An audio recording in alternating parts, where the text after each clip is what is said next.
बिंदु Tiwari, associate professor, SD government college Beawar, BA honours part 3। पिछले video में मैं आपको दयानंद सरस्वती के बारे में बताया। मैंने उनके जाति के संबंध में क्या विचार थे, शिक्षा के संबंध में क्या विचार थे। आज हम पढ़ेंगे कि वो सामाजिक जीवन के संबंध में और स्वदेशी स्वराज्य के संबंध में उनके क्या विचार रहे हैं। समाज के बारे में उन्होंने अपने विचार रखते हुए कहा कि समाज में विवाह की संस्था को बनाए रखने की बात कही, क्योंकि वो एक महत्वपूर्ण संस्था थी। उनका विचार था कि यदि समाज में विवाह संस्था हटा ली गई तो समाज में दुराचार बढ़ेगा। स्वामी दयानंद पहले व्यक्ति थे जिन्होंने एक पुरुष के लिए एक ही स्त्री की बात कही थी। तत्कालीन हिंदू समाज में बहु विवाह पद्धति थी। विधुर विवाह भी बहुत प्रचलित थे, है ना। उस समय तो एक राजा कई कई पत्नियां रखती थी, और कॉमन मैन में भी, जैसे जागीरदार लोग थे, इन लोगों में भी बहुपत्नी की प्रथा होती थी। तो उस समय ये खूब प्रचलित था, तो उन्होंने एक ही पत्नी की बात कही। दयानंद सरस्वती ने स्त्रियों के लिए कि वो 16 वर्ष से पहले किसी भी लड़की का विवाह ना हो, और पुरुषों के लिए उन्होंने न्यूनतम जो आयु थी वो 25, क्योंकि ब्रह्मचर्य की आयु 25 वर्ष है, तो उन्होंने वो 25 वर्ष रखी। उस समय ये मान्यता समाज में घर कर गई थी कि कोई लड़की अपनी पिता के घर ज़्यादा समय तक नहीं रह पाती थी। जैसे ही वो 13-14 साल की हुई और उसका विवाह कर दिया जाता था, तो दयानंद सरस्वती ने इसका विरोध किया। दयानंद सरस्वती ने पहले व्यक्ति थे जिसने पर्दा प्रथा का विरोध किया। देखिए, मध्यकाल में हमारे यहाँ समाज में एक बहुत बड़ी ये व्यवस्था हो गई थी, एक कुप्रथा हमारे यहाँ प्रचलित हो गई थी कि स्त्रियां जो थी वो पर्दा करती थी। जो प्राचीन भारत था उसमें हमारे यहाँ पर्दा प्रथा की कहीं कोई व्यवस्था नहीं थी। स्त्रियों को सब अधिकार थे, शिक्षा का अधिकार था, राजकुमारियाँ शिकार भी खेलने जाती थी, यहाँ तक कि आपने पढ़ा होगा स्वयंवर का भी उनको अधिकार था। और पर्दा प्रथा जैसी कोई व्यवस्था हमारे प्राचीन भारत में नहीं थी। किंतु मध्यकाल में जब मुगल लोग आए और हमारे ऊपर तरह तरह के अत्याचार हुए, स्त्रियों को उठा के ले जाते थे, तो हमारे यहाँ ये पर्दा व्यवस्था शुरू हो गई। तो उन्होंने इस पर्दा व्यवस्था का भी विरोध किया। दयानंद सरस्वती ने चारों आश्रमों की बात समाज के सामने रखी कि हमारे यहाँ ब्रह्मचर्य आश्रम है, गृहस्थ आश्रम है, वानप्रस्थ है, संन्यास है, तो केवल ब्राह्मण धर्म से ही सन्यासी हो सकते हैं। सन्यासी किसी समाज के लिए वरदान होते हैं, क्योंकि यही वो वर्ग है जो निर्भीक होकर समाज में सदाचार का प्रचार कर सकते हैं ना। उनका ये मानना था कि जो ब्राह्मण है, वो जो व्यक्ति होता है, वो समाज के लिए वरदान होता है, क्योंकि वो ही वर्ग निर्भीक होकर समाज में सदाचार का प्रचार कर सकता है। देखिए, एक छोटी सी बात जो क्लियर करूं मैं आपको यहाँ पे, कि पहले ब्राह्मणों को बहुत उच्च वर्ग दिया जाता था। ये एक सिस्टम था पूरे जाति व्यवस्था का। अभी आपने जो दयानंद सरस्वती ने कहा कि जो सन्यासी था, है ना, वो ही समाज में सदाचार का प्रचार कर सकता था, क्योंकि वो निर्भीक होता था। निर्भीक इसलिए होता था, विवाह नहीं किया, सामाजिक बंधन नहीं है, परिवार नहीं है, तो उसे कुछ सोचना ही नहीं है। तो वो निर्भीक होकर जो सच्ची बात थी उसको समाज में रखता था। इसी तरह देखिए, प्रारंभ में जब आप एंशिएंट इंडिया से पढ़ते हुए आते हैं, ब्राह्मणों को उच्च वर्ग दिया है, तो देखिए ब्राह्मण लोग वो लोग होते थे जिनको अर्थ से भी जिनका कोई संबंध नहीं है और राजनीति से भी जिनका कोई संबंध नहीं है। ना उनको राजनीति में कोई श्रेष्ठ पद चाहिए, ना उनको अर्थ से कोई मतलब है। वो केवल समाज के विकास के लिए कार्य करते थे। वो लोग तो गुरुकुल में रहते थे और जो समाज के बच्चे थे उनको शिक्षित करते थे, और उसके बदले राजा उनको जो कुछ भी दे देता था उसी से वो अपना जीवन यापन करते थे।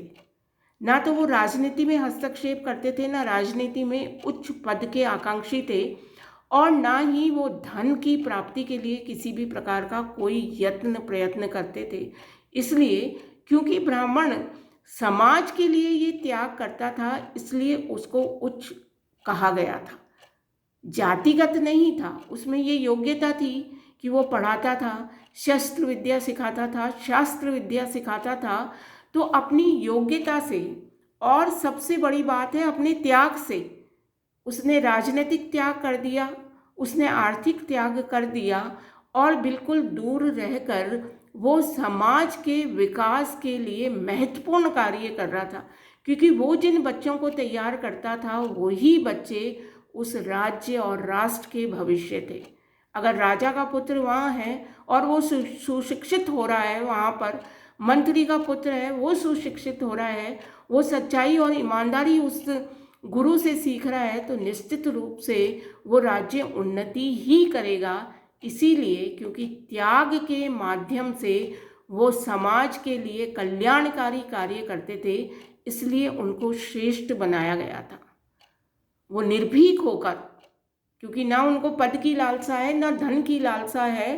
राजा के पुत्र को भी उसी तरह से पढ़ाया जाता था जैसे किसी अन्य कॉमन मैन के पुत्र को। तो वो निर्भय होकर समाज के विकास के लिए कार्य करता था। तो वो भी यहाँ भी दयानंद यही कह रहे हैं कि जो चारों जो आश्रम हैं वो महत्व रखते हैं, और उसमें अगर कोई सन्यासी रहता है तो वो निर्भीक होकर समाज के विकास के लिए कार्य करता है। सवर्ण जाति की जो विधवाएं हैं उनके पुनर्विवाह की भी उन्होंने बात कही। उन्होंने बाल विवाह पद्धति भी उन्होंने कहा कि वो भी उनका उसने विरोध किया कि बाल विवाह नहीं किए जाने चाहिए, क्योंकि समाज में बाल विवाह से कई तरह की विकृतियां पैदा हो रही है। इस प्रकार दयानंद सरस्वती ने पर्दा प्रथा का विरोध किया, बाल विवाह का विरोध किया, और विधवा विवाह कर ले इस पर उन्होंने जोर डाला। इसके लिए हालांकि उस समय ये सारी चीज़ों को करना है ना, जब दयानंद सरस्वती हुए उस समय इस तरह की बातें करना बहुत ही युग से बहुत आगे की बात करना था।